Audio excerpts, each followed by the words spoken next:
Hello, welcome to part 2 of this series about getting unstuck and having a toolkit which you can play around with and see where you go next. As always, if I can help, if I can support you, do go and have a look at my website, nikkiraby.com. I have some pick and mix sessions which are 1 or 2 hours long, and then I have some 3 to 6 month programs as well. So if you could do with some accountability, support, strategy, having somebody in your corner, a plan, etc., do go and have a look, because there may be a way that I can support you. Anyway, on to part 2.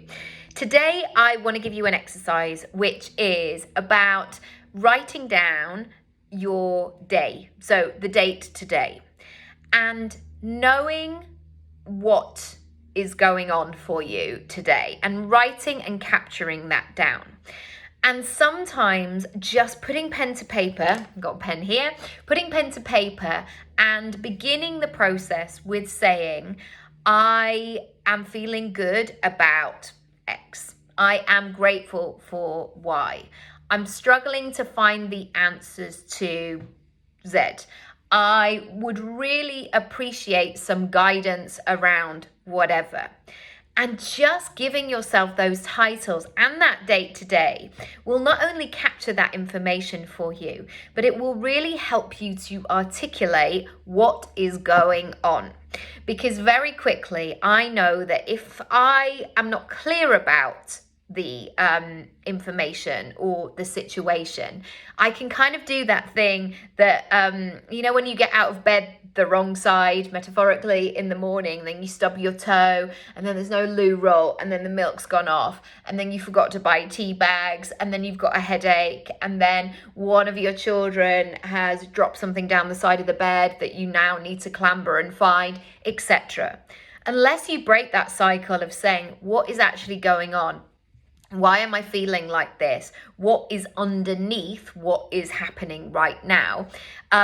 It's going to feel a bit sludge-like. So if you can start to break it and really understand the texture of it, it's really going to help. The next thing I want to talk about is movement.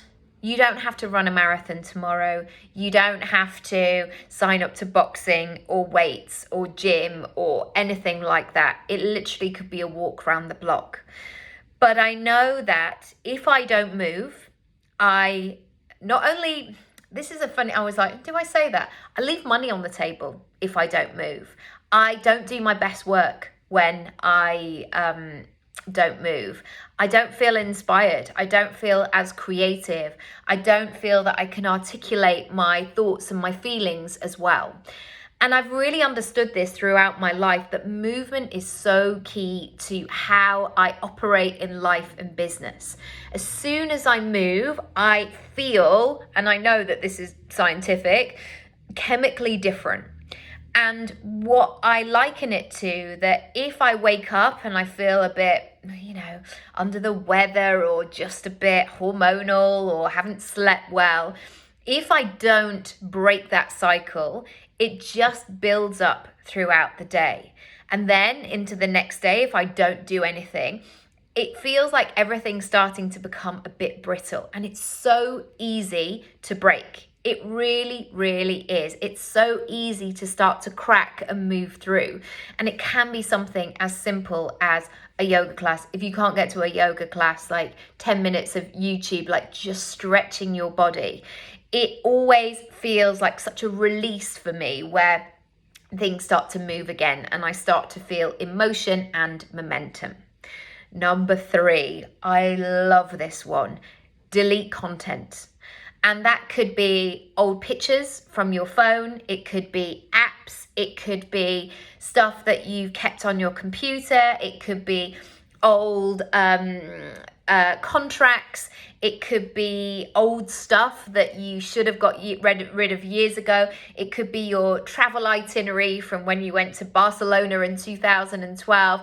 It can be an opportunity to get rid. I also work on the basis that you can't, and I've used this analogy so many times, if you want to have a brand new sofa, into your house, you need to know where it's going to go. You have to make space for it. And sometimes that's just literally working out the measurements. Can this work? Do I need to move something or tweak something? But I'm a firm believer, if you want to make space for more stuff, more clients, more money, more people, more opportunities, collaborations, friendships, relationships, whatever it might be, look at the stuff that is feeling a bit stale and that needs some support to shift. And I tell you what, once you start, you can't stop. I've really been, this is how exciting my life is. I've really been enjoying clearing out my iCloud. Like, why am I holding on to these things that I don't need anymore? And I've started filing photos and doing all of that, and it feels really good. And I tell you, once you put them in that trash bin on your computer and you can see that memory freeing up, automatically your computer's going to work faster and it's all going to feel really good. That is what floats my boat. Okay. The next thing, break down your day and know what day and what hour is for what purpose.